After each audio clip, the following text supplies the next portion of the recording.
Bonjour à toutes et à tous et bienvenue dans votre émission de Rendez-vous. Cette semaine, nous parlons pommes, nous parlons géographie et nous parlons classique du cinéma français. Nos trois invités de la semaine sont Jean-Claude Ferrier, bonjour. Bonjour. Vous êtes le président de l'association Les Croqueurs de Pommes Centre-Vosges et vous allez nous parler bien sûr de l'édition 2025 le dimanche 12 octobre à Saint-Amé de la fête départementale de la pomme, le plus gros événement sur notre département autour de la pomme. Il y en a beaucoup d'autres, on va en parler justement. Victoria Caps, bonjour. Bonjour Ludovic. Vous êtes la directrice du Festival international de géographie de Saint-Dié-des-Vosges, festival Le Fig qui a lieu donc du 3 au 5 octobre. Je montre tout de suite l'affiche sur le thème pouvoir avec l'Indonésie comme invité. On se raconte tout ça dans quelques instants. Et Frédéric Lévy, bonjour. Oui, bonjour. Vous êtes l'organisateur du festival Révisons nos classiques à Vittel, grand fan de cinéma bien sûr du côté de la Plaine, le 5e festival Révisons nos classiques qui a lieu du 10 au 12 octobre à Vittel avec 5 films proposés cette année. Vous nous raconterez ça dans quelques instants. Jean-Claude Ferrier, je reviens à vous. Donc nouvelle édition de la fête de la pomme, on va tout de suite voir l'affiche. Cette année, ça se passe le dimanche 12 octobre, donc pas celui-ci mais celui d'après, du côté de Saint-Amé. Fête tournante, hein. On va voir aussi quelques images des dernières éditions. Je me souviens être allé à Arches, vous étiez aussi du côté de Roville, du côté de Chauny-Ménil. Voilà, vous tournez sur tout le territoire. Hein. Vous avez une bonne mémoire. C'est vrai qu'on tourne sur tout le territoire qui nous concerne. C'est-à-dire en gros, de Charmes jusqu'à Bussan, 20 km de chaque côté de la Moselle, sur chaque rive. Et donc, notre territoire est compris entre les croqueurs de pommes de la Déodacie, qui couvrent Saint-Dié, Ouais. et les croqueurs de pommes des trois provinces, qui sont de l'autre côté, Mirecourt, Le Château. Alors, croqueur de pommes de la Déodacie, qui l'année dernière était un petit peu avec vous, puisque vous étiez du côté de Roville-aux-Chênes. Oui, c'est Vous exact. vous aviez travaillé un Mais petit ils peu viennent ensemble. toujours un peu nous aider. Oui, quand même.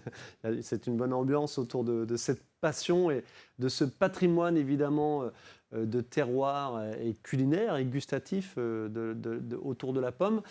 Vous avez quelques spécimens devant vous. Juste racontez-nous peut-être deux, trois variétés que vous C'est-à-dire les nous avez amenées. variétés qui peuvent être présentes. Oui, effectivement, on a effectivement de la Jacques Lebel, une très grosse pomme. Celle-ci tourne autour c'est plutôt de l'Arambourg. On a quelques variétés également qui existent un peu localement, de la Gravenstein, de la Moulin. On a vraiment je ne veux pas tous les nommer, on n'aurait pas assez de l'émission. Oui, justement, hein, on va voir quelques images des précédentes éditions parce que tout ce dont on est en train de parler, on le voit évidemment lors de la fête de la pomme en vrai avec une exposition de plusieurs dizaines, centaines de variétés.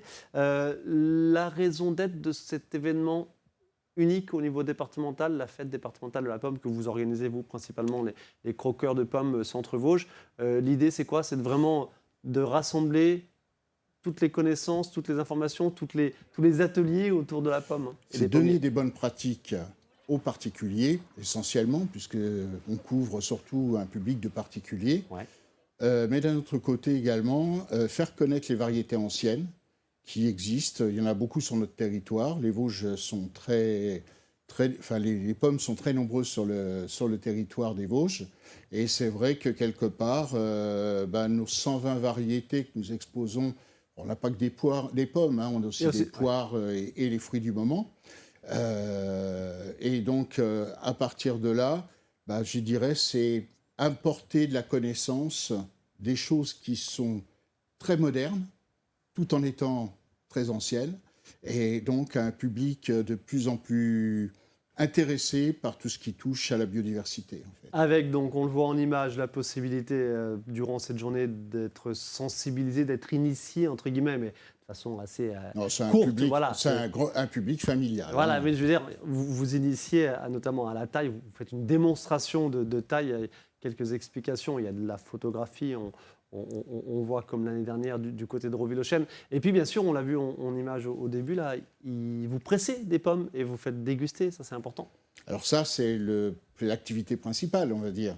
Effectivement, il y aura le broyage directement, puisqu'on amène les pommes du verger directement. Je tiens à préciser que toutes nos pommes ne sont pas traitées. Donc, en fait, à partir de là, je dirais qu'on peut faire directement du jus de pomme sur place. Et là, les gens pourront déguster, acheter du jus de pomme frais, du chaud aussi, parce qu'en fait, on s'est aperçu que les gens appréciaient le jus de pomme chaud. Ça dépend de la météo le jour J. Oui, Hein, ouais, voilà, on va se dire ça aussi. Et puis, bien évidemment, il y aura également de la dégustation et vente de beignets aux pommes. Ça, on a mis cette activité l'année dernière, cette animation en place l'année dernière à Reville. Ouais. A très très bien marché, donc on réitère l'opération. Un petit mot sur la récolte, donc le cru 2025, très disparate selon les secteurs, même sur notre département. Hein. Dans la plaine, il y a certains endroits, il n'y a pas grand-chose, alors qu'en Déodacie, et Victoria peut en témoigner, il y en a beaucoup, beaucoup. Il y en a beaucoup par endroit, oui, peut-être même un peu trop, parce que beaucoup d'arbres ont cassé sous le poids des fruits, surtout quand vous avez des phénomènes comme celui-ci. Quand l'arbre est plein, effectivement, on n'est pas toujours là pour pouvoir le soutenir. Alors, on a essayé de les sauver, mais certains arbres ont vraiment souffert. Okay, donc, puis à d'autres endroits, il n'y a rien. Alors on suppose que le gel est passé par là à un moment. Ça ne peut être que le gel ou il peut y avoir autre chose? Non, on pense que c'est le gel. C'est le gel principalement. Oui, un coup de gel, donc avril, début mai. Moment. Oui, tout à fait. Ok. Quid de la... Alors la quantité, elle est là. La qualité, notamment pour le jus de pomme, on sait que ça a son importance. Les ratios kilo de pommes, litres de jus, au final, n'est pas toujours la même. On a eu beaucoup de pluie au bon moment. Donc je pense que le jus de pomme sera de qualité et suffisamment important pour pouvoir assurer la production cette année. Ok, on va voir quelques images dans quelques instants du pressoir, notamment pressoir associatif de la Costelle. Eh ben, c'est chez vous, Victoria, du côté de Fraise, bien sûr, le pressoir de l'association de la Costelle. Vous n'en avez pas de pressoir associatif, vous, les croqueurs de pommes centre-gauche? Non, on utilise, nous, on fait presser notre jus de pomme chez un professionnel. Et ils sont nombreux sur le département, ça aussi, c'est peut-être info pratique à nos téléspectateurs. Et bien répartis sur le département en plus. Donc, quelque part, on a toujours quelqu'un pour pouvoir presser le jus de pomme à proximité de chez soi. Ok, voilà. Et je vais me permettre de les citer. Oui, je ne sais pas. Mais... Ça se fait chez Moine, notamment, en Razès. Ça se fait du côté de Bethniais-Saint-Brice. Ça se fait chez Énergie, du côté d'Anglemont. Et puis voilà, et après, il y a évidemment les professionnels comme Julien Grandieu, qui est du côté de Grignoncourt. Je ne sais pas s'il prend d'autres pommes que de chez... Non, lui, il fait presser à Bethniais-Saint-Brice, entre autres. Voilà. Oui. Et puis, il y a des associatifs, et puis il y a des tout petits aussi. Et on en profite pour le nommer, puisqu'il sera présent aussi pour les ventes de pommes et d'autres fruits, d'ailleurs, puisqu'il ne fait que de la production bio. Et il sera présent sur la fête de la pomme le 12 octobre à Saint-Amé. Julien Grandieu, qui est du côté de Grignoncourt, c'est dans la plaine, hein, c'est dans le secteur de Montureau-sur-Saône. Un petit mot sur le ressenti que vous avez des jeunes générations avec ce fruit que tout le monde apprécie, mais peut-être les jeunes un peu moins, je ne sais pas. Non, les jeunes apprécient les fruits, il n'y a pas de problème, ils s'y intéressent de plus en plus. Ouais. La biodiversité est un sujet qui aujourd'hui est d'actualité, on va dire, revient sur le devant de la scène. Et donc, en l'occurrence, la pomme, la poire, les fruits en général les intéressent. On voit beaucoup de... Nous, on a surtout un public familial, donc ils viennent des fois à 3, voire 4 générations à la fête de la pomme. Donc, c'est très intéressant à noter. Et non, je pense qu'ils ont... Preuve peut-être de cet engouement, vous me racontiez là tout à l'heure, il y a beaucoup d'événements, des vides-greniers, des kermesses qui proposent des ateliers ou des démonstrations ou des ventes de pommes. C'est dans l'air du temps, quoi. Alors, c'est dans l'air du temps, mais bon, c'est vrai que quelque part, nous, tout tourne autour de la pomme. Ouais, exclusivement. Exclusivement, c'est vraiment une fête de la pomme avec d'autres fruits qui s'y ajoutent. Mais tout tourne. On aura bien évidemment démonstration de greffage, initiation également. On peut montrer, mais aussi faire pratiquer les personnes qui viendront. On aura une conférence sur la taille également. Et puis un stand qui est très important, c'est la pomologie. La pomologie, c'est l'art de reconnaître les variétés. Okay. Donc vous venez avec vos pommes, et puis on va essayer de découvrir, grâce à certains critères, quelle est la variété des pommes qui nous ont été apportées. Et il y a également des arboriculteurs et pépiniéristes qui sont sur place comme d'habitude. Alors on aura des commerçants, voilà, des artisans, quelques revendeurs. Tout ce qui tourne autour, quand même, malgré tout, du fruit et de la biodiversité. Allez, la combienième d'édition? Oh, je crois que c'est les 20 ans, les prochaines, les croqueurs de pommes Centre-Vosges. Ok. Donc je pense je ne les compte plus, hein. On doit être à la 15e ou 16e édition. Ok, ça veut dire que peut-être l'année prochaine, une année un petit peu spéciale. Un peu particulière. Ah, très bien, vous reviendrez évidemment. Allez, Jean-Claude Ferrier, merci beaucoup. Donc la fête de la pomme, fête départementale de la pomme, le dimanche 12 octobre à Saint-Amé. Et juste derrière la salle polyvalente de Saint-Amé, il y a des pommiers.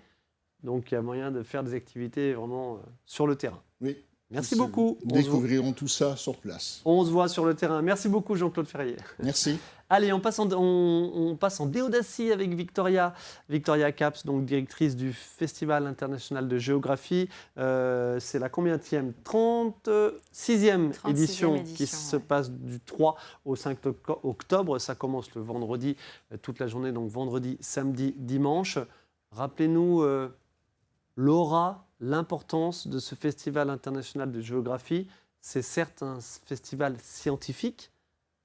Il y a des attendus scientifiques, mais c'est aussi et surtout pour le grand public un festival. Voilà, d'où son nom, festival et pas colloque de géographie. Ouais. En fait, on veut vraiment faire de ce rendez-vous un rendez-vous hétéroclite qui parle à tous les publics. Donc bien sûr, avant tout, une programmation au prisme de la géographie, mais on essaye de prendre le thème et puis de dérouler aussi en littérature, bien sûr, un peu en cinéma, en spectacle vivant, avec des animations et des salons pour que tout le monde puisse s'y retrouver et passer du bon temps. En exposition, et aussi et surtout en conférence, parce que l'idée, c'est que c'est l'occasion pour le grand public de rencontrer du beau monde, quelques têtes d'affiche, mais voilà, surtout des passionnés et des experts dans les domaines très variés autour de cette géographie, de la géographie. De la géographie, oui. Donc toujours un thème, hein. Donc cette année, le thème pouvoir. Dont vous allez nous dire quelques mots. Oui, tout à fait. Bon, alors on est vraiment au cœur de l'actualité, comme souvent, mais là particulièrement. Pouvoir, bien sûr, nous allons parler géopolitique, nous allons parler frontières, nous allons parler géographie des frontières et des guerres, des conflits, mais nous allons aussi parler du pouvoir, du verbe pouvoir. Est-ce que ce n'est pas les pouvoirs, c'est pouvoir. Et on veut parler du pouvoir d'agir encore. Donc l'action de faire quelque chose, de mettre en place des choses. Voilà, et que tout citoyen, soit individuellement ou avec une association ou avec un collectif, nous avons encore le pouvoir entre les mains. Donc, de nouveau, je rappelle que ce thème a été choisi, dites-moi si je me trompe, à la fin de l'édition de l'année dernière. C'est ça. Voilà, depuis, il s'est passé pas mal de choses. Bon, j'ai envie de dire, la guerre en Ukraine, ça fait 3 ans maintenant. Le conflit israélo-palestinien, ça fait aussi un petit moment que ça a été réactivé. Mais voilà, vous êtes toujours diablement dans l'actualité. Ouais, c'est le propre de la science, quelque part. Oui. Puis bon, j'ai mon président, parce que le festival est porté par une association, l'Association du développement pour le Festival international de géographie. Donc j'ai un président qui s'appelle Thibaut Sardier, et qui est de formation géographe, mais qui est devenu journaliste. Donc forcément, il a une double casquette. Il y a un regard sur l'actualité qui a son importance. Et ça nous oblige aussi à parler à toutes les générations. C'est vrai que des fois, on a pris des risques. On a parlé climat il y a bien longtemps, mais on a fait un festival qui s'appelait Corps. Et ça nous permet aussi de remettre un peu toutes les générations dans nos rangs, et de jeunes universitaires, même des lycéens. On a énormément de lycéens le vendredi. Donc, il faut qu'on s'adapte. Et alors, je montre l'épaisseur du programme. Le FIG, en quelques chiffres, c'est quoi? Le nombre d'animations, le nombre d'invités, le nombre de visiteurs? Allez, on va essayer d'arrondir. On va dire c'est 3 jours, 300 intervenants, 300 rendez-vous. Wow, 300 rendez-vous sur 3 jours. Bon, évidemment, on ne peut pas être partout. D'où l'importance d'avoir ce petit fascicule en main et de pouvoir choisir et se faire son petit programme. D'organiser son petit programme. D'organiser ses journées. Ok, donc on répète, cinéma, exposition, colloque, tout ça entièrement gratuit. Tout ça entièrement gratuit. Il n'y a rien de payant, c'est peut-être 2-3 trucs quand même. Le programme que vous avez entre les mains, Ludovic, 2 €. Effectivement, si c'est le seul truc payant, ça va. Ça va, ouais. Ça permet aussi à l'association Alors déjà, ça évite le gaspillage.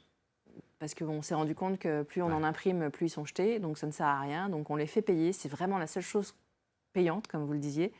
Donc voilà, on peut se le permettre, hein, et puis ça fait un peu de sous pour l'association. Et il y a quelque chose dont on n'a pas encore parlé, on va le voir en image dans quelques instants, j'en suis sûr, la gastronomie. Le salon de la gastronomie. Elle a toute son importance, le salon de la gastronomie, quelques mots. Oui, tout à fait. C'est un peu ce que vous disiez, pour aussi attirer tous les publics. Nous proposons 3 salons, donc dont le salon de la gastronomie. C'est environ 80 exposants. Alors, on fait la part belle aux producteurs locaux. Voilà, on se dit qu'on a un beau territoire, une belle région avec des produits à mettre en avant. Donc, on va essayer cette année vraiment de les mettre en avant. Et puis, on a quand même trouvé quelqu'un qui va nous faire des plats indonésiens. Ça serait dommage, c'est pas si facile que ça, parce qu'on n'a pas une communauté indonésienne très nombreuse dans le coin. Mais vous en avez fait venir de là-bas ou Non, j'ai trouvé l'année dernière, quand on a annoncé le pays, j'ai tout de suite eu un message d'une Indonésienne qui vit à Raon-l'Étape et qui m'a dit « Ouais, je suis très motivée pour faire quelque chose ». Elle était cuisinière.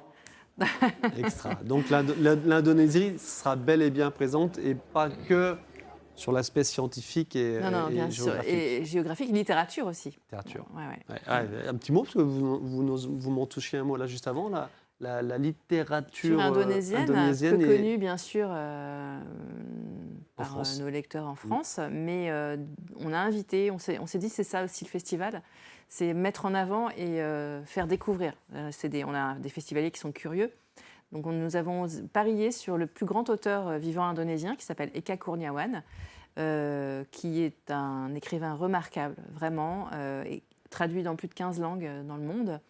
Et tous les amateurs et tous les grands lecteurs qui ont été le découvrir ont vraiment tous adoré. Vous nous redites son nom ? Eka Kurniawan. Allez, ça c'est dit. Merci beaucoup Victoria Caps. Donc, pouvoir, le thème de cette nouvelle édition du Festival international de géographie du 3 au 5 octobre, donc c'est ce week-end hein, bien sûr, du côté de Saint-Dié-des-Vosges et un petit peu ailleurs en Déodacie. Il y a des partenariats divers et variés. Impossible de tout citer, mais voilà. Compulsez ça, faites-vous votre petit programme pour les 3 jours ou la journée où vous irez. Et évidemment, que des bons moments à vivre et de belles personnes à rencontrer du côté de Saint-Dié. Merci beaucoup Victoria. Merci. À ce week-end sur le terrain. Frédéric Lévy, l'organisateur du festival Révisons nos classiques. On passe de l'autre côté du département, nous sommes à Vittel. 5e édition déjà, vous venez nous la présenter, vous nous présentez chaque édition. Donc le rendez-vous s'inscrit dans le temps. Le rendez-vous s'inscrit aussi auprès des gens et aussi des professionnels, puisque vous allez nous parler de Gaumont, qui fête cette année ses 130 ans. Et voilà, vous avez eu le droit de mettre le logo Gaumont, ce qui apparemment n'est pas donné à tout le monde. Vous allez nous en dire quelques mots dans un instant. Si vous voulez bien, un petit hommage avant cela à quelqu'un qui nous a quittés, donc bien sûr, la semaine dernière, c'est Claudia Cardinal. On va voir les quelques images qu'on avait tourné avec elle en mars 2013. Ça ne nous rajeunit pas. Elle était venue à Vittel. Je ne sais plus dans quel cadre d'ailleurs. C'était pourquoi elle était venue. Elle voulait absolument voir la nouvelle restauration des pétroleuses avec Brigitte Bardot. Voilà, dans le cadre d'une projection. C'était pas dans le cadre d'un festival ou d'un rendez-vous particulier. C'était par votre entremise et votre passion. Un petit mot sur Claudia. Elle avait beaucoup de plaisir à participer à de nombreuses manifestations. Elle répondait toujours présente. C'était quelqu'un d'extraordinaire. Et là, je savais qu'elle adorait le film Les Pétroleuses, qui venait d'être restauré. On l'a projeté encore en 35 mm. Et on a coupé l'amorce exprès parce que la copie était toute neuve. C'était une copie neuve. Et petit détail amusant, au bout de 5 minutes de projection, elle me dit mais va voir ton projectionniste parce que le film, il est flou. Et là, je lui ai expliqué, je lui ai dit non, c'est du 35 mm, et tu es habitué déjà au numérique. Et le grain est totalement différent. Voilà, et on avait passé 3 jours avec elle à Vittel. Et Claudia, avec qui vous avez entretenu des relations très intimes, très amicales depuis. Et pour l'avoir rencontrée, parce que je me souviens avoir fait le reportage, elle était particulièrement accessible, une gentillesse incroyable. Hein. Mais ça, c'est le propre des vrais stars. Les stars, enfin celles qui se prennent pour des stars aujourd'hui, elles ont fait 4-5 feuilletons télé, elles sont déjà stars, on a toute une équipe d'attachés de presse autour, on ne peut pas les approcher. C'est pas du tout, c'est le cinéma d'une époque, Claudia Cardinal, mais ça ne fonctionnait pas du tout comme ça. Ok. Allez, ça, c'est dit. Voilà, un petit clin d'œil, évidemment, à Claudia Cardinal qui nous a quittés la semaine dernière. Frédéric Lévy, 5e édition donc, du festival Révisons nos classiques. On va tout de suite voir l'affiche. Et donc, je reprécise, sur cette affiche, si on regarde bien, il y a le logo Gaumont. Et ça, vous avez été, pour la première fois, autorisé à le mettre sur l'affiche. C'est-à-dire ? Eh bien, c'est la 5e année, donc Gaumont nous fait totalement confiance maintenant sur la programmation, sur le choix des films. Ils nous ont proposé leur nouveauté, catalogue. Et puis aussi, c'était les 130 ans de Gaumont, donc c'était un moment tout à fait particulier. C'est pour ça qu'ils ont fait une bande-annonce que l'on passe depuis un mois au cinéma, qui est très amusante, avec les grands succès de la Gaumont. Et puis, ils nous ont envoyé les bandes-annonces en HD, je crois qu'on va en voir quelques-unes chez vous aujourd'hui. Tout à fait. Et qui servent de support publicitaire pour le festival. Et ça, c'est génial, parce qu'on a des petits morceaux comme ça de films. Eh ben, on va commencer avec une petite pépite et avec quelque chose et quelqu'un qu'on a tous en tête, évidemment, c'est Jean Gabin. C'est le film Le Pacha que vous proposez le vendredi 10 octobre à 20h30, un film de Georges Lautner, avec bien sûr cette citation qu'on adore tous. On écoute et on revient assez rapidement au plateau. Mais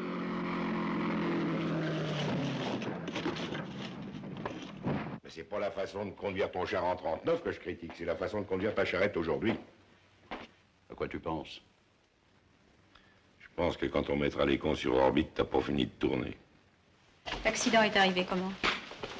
Ah, mais c'est pas un accident. Vous pensez que c'est parce qu'il n'a pas pu se débrouiller qu'il s'est suicidé? Il s'est pas suicidé, on l'a repassé.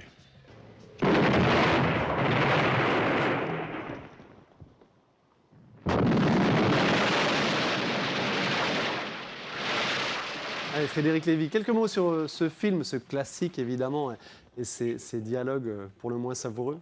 Ben, c'est un grand classique qu'on va avoir plaisir à revoir sur grand écran, parce qu'il passe quand même de temps en temps à la télévision. Simplement, sur grand écran, il faut rementionner à chaque fois qu'on a 1 mètre de plus de chaque côté de l'image. Donc ça donne des proportions complètement différentes. Et puis voilà, c'est toujours le plaisir de revoir Gabin. Et en général, on ouvre toujours le festival avec un film de Gabin restauré pour l'année. Pourquoi ce choix? Parce que c'est la figure tutélaire, selon vous, de cette époque du cinéma? C'est le grand patron, c'est le grand chef, Gabin. Gabin, il était d'ailleurs très perturbé de tourner ça avec Lautner, parce qu'il ne comprenait pas les plans. Le film Le Pacha. C'était un petit peu moderne pour lui. 1968, il se passait 2-3 trucs cette année. Il se passait 2-3 trucs cette année, mais en tout cas, c'était une nouvelle façon de faire du cinéma. Et Gabin, comme beaucoup d'acteurs à l'époque, avait ses cadreurs, ses techniciens. Il était un petit peu perturbé de devoir changer. Il était inquiet pour les gros plans, voilà. C'est ce qui fait toujours la peur de l'acteur de ne pas être bien à l'écran. Le Pacha, en ouverture donc, de cette 5e édition du festival Révisons nos classiques, c'est le vendredi 10 octobre à 20h30. On voit l'affiche de la projection du samedi 11 octobre à 14h30, Les Amants de Montparnasse de Becker. 2 mots sur ce film, on va juste voir l'affiche. C'est l'occasion de revoir Anouk Aimée, bien sûr. Et puis Gérard Philippe, qui est un acteur qu'on ne projette plus beaucoup aujourd'hui. Alors, Les Amants de Montparnasse, ou comme on le voit sur l'affiche, Montparnasse 19. Il y a 2 titres. Il y a 2 titres. Voilà. Il y a 2 titres. Nous, on a mis Les Amants de Montparnasse parce que c'est le titre qui a été choisi par Becker. Okay. Mais Montparnasse 19, il a été exporté un petit peu partout dans le monde avec ce nom-là. Ok, allez, ça se passe donc à 14h30, projection à 14h30. On enchaîne avec la projection du soir, La lumière d'en face de Georges Lacombe, un film de 1956, quelques images également. T'as l'air d'être bien près de moi.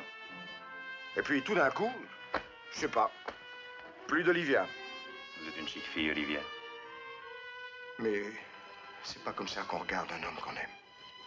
Georges, tu es aussi malheureux avec moi. C'est avec moi. On trouvera, Georges. On trouvera ensemble, tu verras.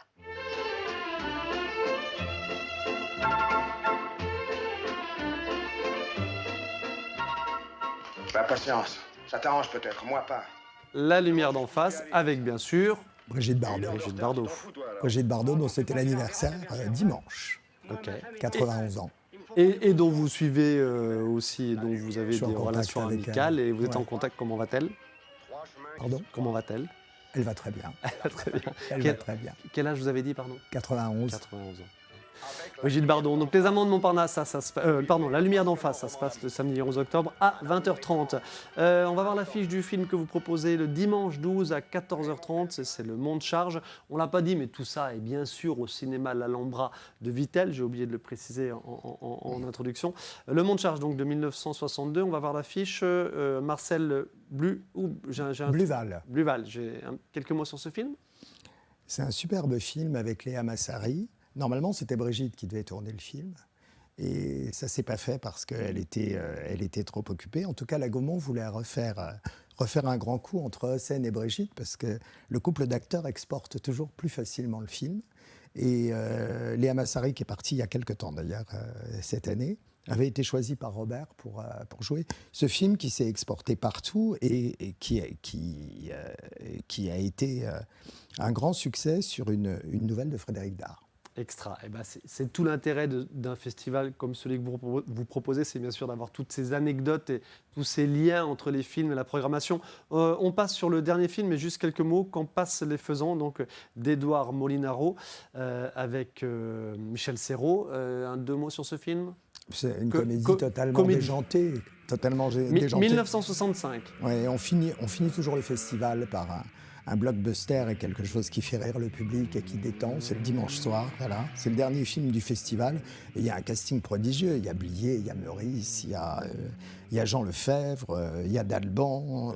Il y a beaucoup de monde dans le film. Et c'est complètement loufoque, du début à la fin. Extra. Allez, on va rester sur ces quelques images donc, de Quand passent les faisans d'Édouard Molinaro.